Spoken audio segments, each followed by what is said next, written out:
Cockroach जनता party के आंदोलन के बाद शनिवार को केंद्रीय शिक्षा मंत्री धर्मेंद्र प्रधान ने अपने पद से इस्तीफा दे दिया था। धर्मेंद्र प्रधान के इस्तीफे के बाद केंद्रीय मंत्री प्रहलाद जोशी को शनिवार को शिक्षा मंत्रालय का अतिरिक्त प्रभार सौंपा गया। यह घटनाक्रम परीक्षा प्रश्न पत्र लीक के विरोध प्रदर्शनों के बीच हुआ है। राष्ट्रपति कार्यालय ने शनिवार को जारी एक आधिकारिक विज्ञप्ति के माध्यम से इस नियुक्ति की पुष्टि की। वहीं प्रधानमंत्री नरेंद्र मोदी की सलाह पर राष्ट्रपति द्रौपदी मुर्मू ने धर्मेंद्र प्रधान का केंद्रीय मंत्रिपरिषद से इस्तीफा तत्काल प्रभाव से स्वीकार कर लिया है। यह स्वीकृति संविधान के अनुच्छेद 75(2) के तहत की गई है। इसी बीच राष्ट्रपति ने केंद्रीय मंत्रिमंडल के मंत्री प्रहलाद जोशी को शिक्षा मंत्रालय की अतिरिक्त जिम्मेदारी सौंपी है, जबकि वे खाद्य एवं उपभोक्ता मामलों के केंद्रीय मंत्री के रूप में अपना मौजूदा कार्यभार भी संभालते रहेंगे।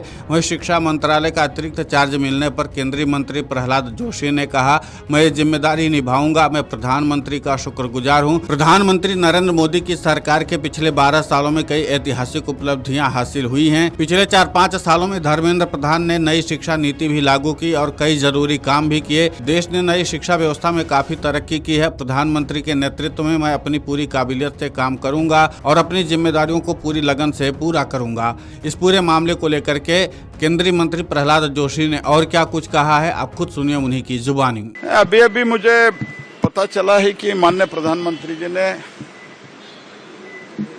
मेरे ऊपर जिम्मेदारी मुझे जिम्मेदारी दिया है और इस जिम्मेदारी को माननीय प्रधानमंत्री जी के अपेक्षा अनुसार मैं जिम्मेदारी निभाऊंगा। I accept this responsibility with sense of duty and humility and I am thankful to the prime minister. In last 12 years of Prime Minister Shri Modi government, many historical achievements have been done, and even in last 4-5 years, Shri Dharmendra Pradhan also executed national new education policy. All such things have been done, and country is really, it has advanced very well in the new education system, and under the guidance of the Prime Minister, I will try to perform to the best of my capacity under Prime Minister's guidance. वहीं अधिकारियों ने कहा कि दोहरी प्रभार व्यवस्था का उद्देश्य शिक्षा मंत्रालय के कामकाज में बिना किसी बाधा के निरंतरता सुनिश्चित करना है। राष्ट्रपति की विज्ञप्ति में स्पष्ट किया गया है कि यह परिवर्तन तत्काल प्रभाव से लागू होगा, जिससे नई शिक्षा व्यवस्था बिना किसी देरी के प्रभावी हो सकेगी। प्रधानमंत्री की सलाह पर इस्तीफा स्वीकार करके और साथ ही अतिरिक्त प्रभार सौंपकर राष्ट्रपति द्रौपदी मुर्मू ने प्रधान के पद छोड़ने और प्रहलाद जोशी के नेतृत्व में अंतरिम व्यवस्था को औपचारिक रूप दे दिया है। शिक्षा मंत्रालय के किसी भी दीर्घकालिक पुनर्गठन के संबंध में आगे की जानकारी उचित समय पर घोषित किए जाने की उम्मीद है।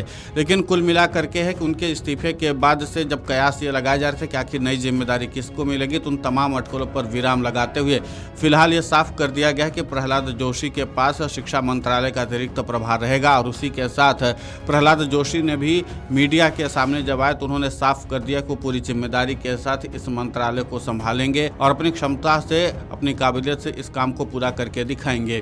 Video desk amarujala.com। अगर आप ये वीडियो YouTube पर देख रहे हैं तो हमारे चैनल को सब्सक्राइब कर बेल आइकन दबाएं और Facebook पर देख रहे हैं तो हमारे पेज को लाइक करें।